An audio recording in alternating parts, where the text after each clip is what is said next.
И така, професор Атанас Атанасов е при нас. Винаги приятни срещите с вас, защото имате и гледната точка на актьора, и гледната точка на режисьора, и гледната точка на учителя, който подготвя новите актьори и младото поколение артисти въобще. И баща на един великолепен млад актьор, когато аз следя, Ясен Атанасов. Добро утро, добре дошли. Утро, благодаря за добрите думи. Има защо. Просто е така. Сега, понеже показахме мястото преди малко, Тони Димитрова и Жоро се разходиха около Летния театър в Бургас, да започнем с това, че гастролирате. И на 13 юли ще бъде там с едно много симпатично, жизнеутвърждаващо представление, което се казва Клетка за пеперуди. Да, така се оказа, че и Бургас ще бъде посетен с този спектакъл. Много хубаво. Сега, някои може да не са гледали това представление, то тръгна, не от сега, върви с успех. Втори сезон се играе. Но са гледали филми, така че спокойно могат да си представят какво преживяване ще е това. Да кажем нещо за него, как стана сега това гастролие, ще има ли други представления извън София?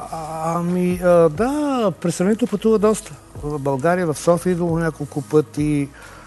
Покрай ремонта там на една от сцените в Варна, театъра пътуваше доста и това мисля, че е добре, защото Варненския театър е един от много стабилните национални театри и публиката имаше възможност да се запознае с много качествени представления на тази трупа. Така че представлението има голям успех. Дори аз се изненадах, защото премиерата беше стадион. Аз не съм очаквал такова нещо. Разбира се, това се дължи до голяма степен както на материала, който е прекрасен, така и на чудесния творски екип, чудесни актьори. Аз мисля, че това е театър извън столицата, който притежава една много стабилна трупа, разнообразна, като възраст, както казваше Леон Даниел, като боя. Всеки е уникален, различен. Имат невероятни способности актьорски, музикални, танцови. И това е причината всъщност да направя тази постановка там. И това е възпитало много взискателна и активна публика в града и около него. Да, разбира се, защото и Варненско лято, и самия фестивал, и добрия състав, добрите постановки, които прави Варна, те са възпитали години наред една много взискателна публика. Така че това е един от много добрите центрове в Северо-източна България. Точно така. Северо-източна България. Сега, не е много прието, пък и не е много хубаво. Се разказват сюжети, още повече толкова познати сюжети, които всъщност човек ще отиде за да изпита удоволствието от срещата с познат. Това малко като с античния театър. Знаеш за какво ще става въпрос, отиваш да го преживееш.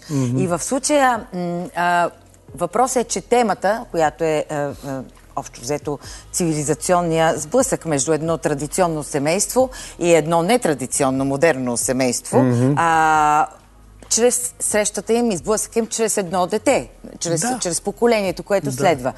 Това има такъв успех, защото има маркетингов ход в цяло това. Това е тема, която е много обсъждана, събужда дебат, предизвиква спорове. Или защото в крайна сметка голямата тема е любовта. В театъра, изобщо в изкуството има няколко теми. Темата за властта, темата за любовта, темата за смъртта. Така че, наистина, ако ние се подхлъзнем по единствено... Сега, те са една двойка, която е с нестандартни сексуални пристрастия, така да го кажем.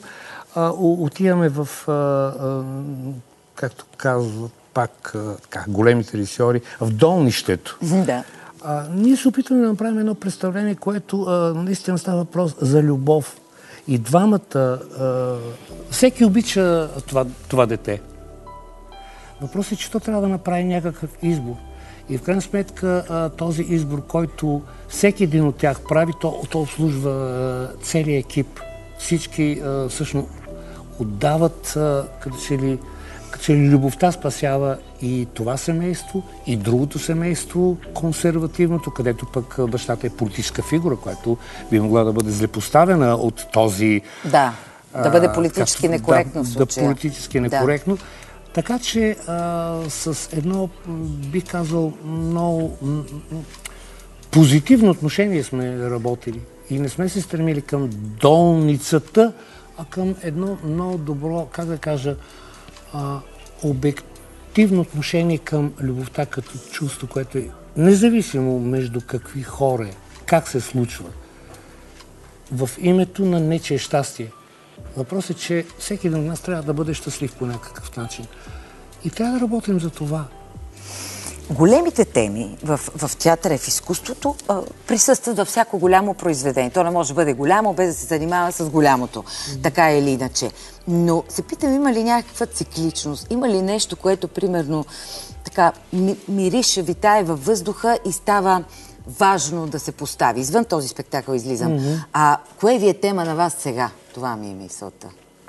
Ами, аз не мога да кажа, че пред 10 години темата ми е била една, сега е друга, след 5 години не знае каква.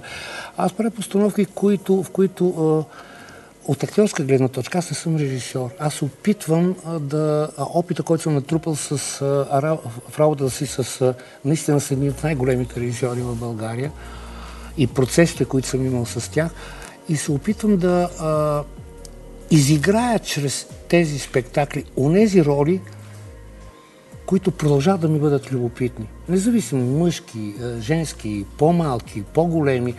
Така че ако аз имам интерес към ролите в една пиеса и виждам театър, където това нещо би могло да бъде осъществено при наличието на актьори, които са подходящи, които биха могли да направят интересни роли, аз отивам там, взимам такава пиеса.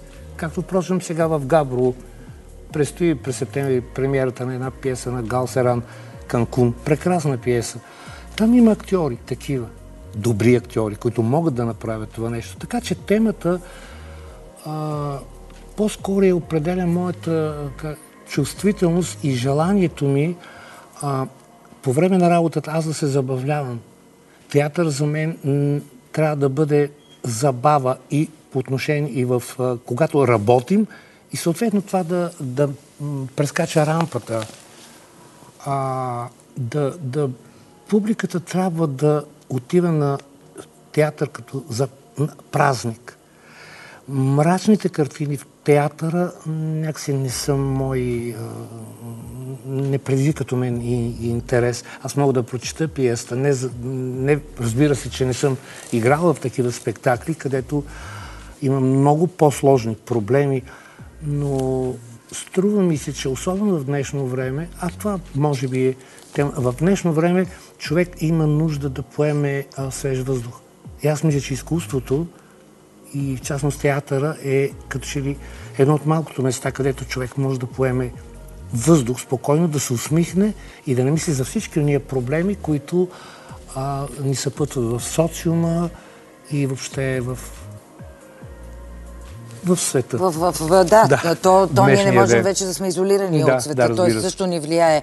И понеже казахте, и това ми направи много силно впечатление, че това е много трудно от една гледна точка, че вече в мисленето си на режисьор, четете текста и мислите, имате ли такива артисти, за да го изиграят?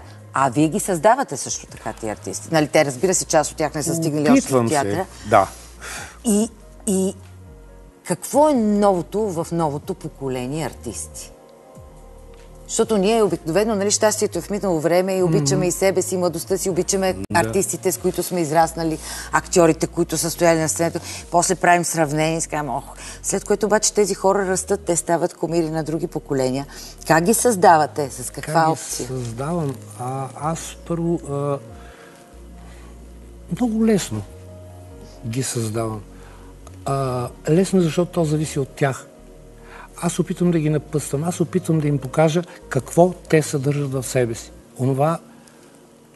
Она липса на познание, което те нямат за себе си, за своето въображение, за своята чувствителност, за своята чисто човешка природа, за своето чувство за отговорност, за своето чувство, за своята мотивация, до каква степен.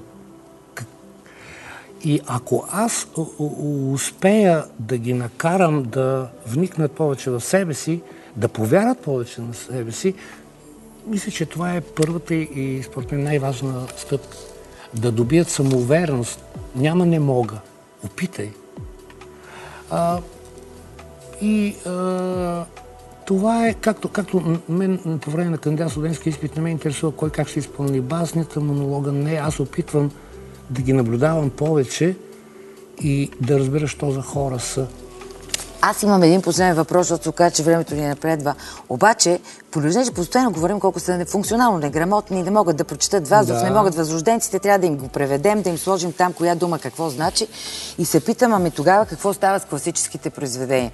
С Шекспир, Сомир, нали? Понеже имаше дебат, че и те няма нужда да бъдат четени в училище много, понеже не се разбират. В академията се работят тези автори. Да, работят и могат да бъдат разбрани, независимо от поколенията. Абсолютно. Аз бих казал, че единственото недостатък на, как да кажа, липса на доста неща, това е, струва ми се, че средното образование е голям препъни камък към младите. Липсата на... То не развива въображението, то не развива фантазията, то те формира по някакъв много елементарен начин. Ти трябва... Субсидията е на база, как да кажа, тя се определя от оценките. И от присъствието на ученика, бройката. И от присъствието на ученика, което е фатално. Да. Така че... много могат младите. Много могат и по някакъв начин аз, как да кажа, аз проникам в света, съвременния, днешния ден, по някакъв начин и чрез тях. О, колко хубав финал. Дано повече хора го мислим така и го правим така, защото всички общуваме. Много благодаря. Успех на гастрола. Чуден спектакъл. 13 юли разбрахте къде и видяхте, който не знае как да стигне до лятната сцена бургаска. Жоро показа пътя как се минава и вие ще бъдете там. Благодаря ви от сърце.